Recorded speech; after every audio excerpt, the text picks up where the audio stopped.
दारुणविग्रहां त्रिनयनां माणिक्यमौलिस्फुरत्तारानायकशेखरां स्मितमुखीमापीनवक्षोरुहां पाणिभ्यामलिपूर्णरत्नचषकं रक्तोत्पलं बिभ्रतीं सौम्यां रत्नघटस्थरक्तचरणां ध्यायेत् परामम्बिकाम्।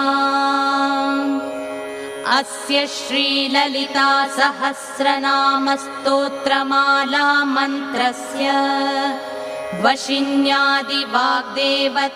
ऋषयः अनुष्टुप् छन्दः श्रीललिता परमेश्वरी देवता श्रीमद्वाग्भवकूटेति बीजम् मध्यकूटेति शक्तिः शक्तिकूटेति कीलकम् श्रीललिता महात्रिपुरसुन्दरी प्रसादसिद्धिद्वारा चिन्तितफलावाप्त्यर्थे जपे विनियोगः मूलमन्त्रेण करषडङ्गन्यासान् कृत्वा।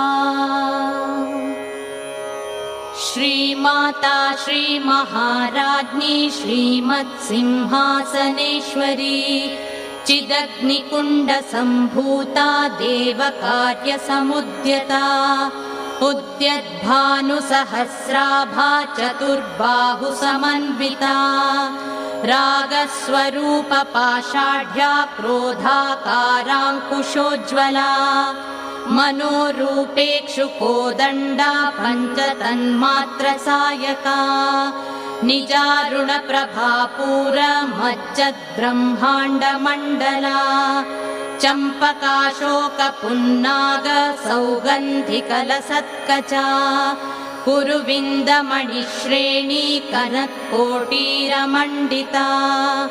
अष्टमी चन्द्रबिभ्राजदलिकस्थलशोभिता मुखचन्द्रकलङ्काभा मृगनाभिविशेषका वदनस्मरमाङ्गल्य गृहतोरणचिल्लिका वक्त्रलक्ष्मी परीवाह चलन्मीनाभलोचना नवचम्पकपुष्पाभनासा दण्डविराजिता ताराकान्तितिरस्कारि नासाभरणभासुरा कदम्बमञ्जरी क्लुप्तकर्णपूरमनोहरा ताटङ्कयुगलीभूततपनोडुपमण्डला पद्मरागशिलादर्श परिभाविकपोलभूः नवविद्रुमबिम्बश्रीन्यक्कारिरदनच्छदा शुद्धविद्याङ्कुराकार द्विजपङ्क्तिद्वयोज्ज्वला कर्पूरवीटिकामोदसमाकर्षद्दिगन्तरा निजसल्लापमाधुर्य विनिर्भत्सितकच्छपी मन्दस्मितप्रभापूरमज्जत्कामेशमानसा अनाकलितसादृश्य चुबुकश्रीविराजिता कामेशबद्धमाङ्गल्य सूत्रशोभितकन्धरा कनकाङ्गदकेयूरकमनीयभुजान्विता रत्नग्रैवेयचिन्ताकलोलमुक्ता फलान्विता कामेश्वरप्रेमरत्नमणिप्रतिपणस्तनी नाभ्यालवालरोमालिलता फलकुचद्वयी लक्ष्यरोमलताधारतासमुन्नेयमध्यमा स्तनभारदलन्मध्यपट्टबन्धवलित्रया अरुणारुणकौसुम्भ वस्त्रभास्वत्कटीतटी रत्नकिङ्किणिकारम्य दशनादामभूषिता कामेशज्ञातसौभाग्यमार्दवोरुद्वयान्विता మాణిక్యమకుటాకార జానుద్వయ. నిత్య తులసి ఆరాధన, హరిహరుల ఆరాధన, ఏకాదశి వ్రతాలెన్ని చేసినా పరమ పవిత్రంగా భావించే కార్తీక మాస ఏకాదశి, ద్వాదశి చాలా ప్రత్యేకం.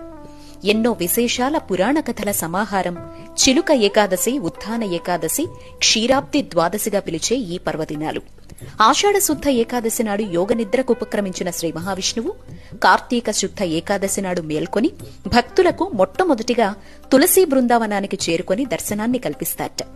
ఈ రోజున అంటే ద్వాదశి నాడు ఉసిరిలో స్వామివారు తులసిలో లక్ష్మీ అమ్మ కొలువయుండి వీరి కళ్యాణాన్ని కనులారా చూసే భాగ్యాన్నిస్తారు.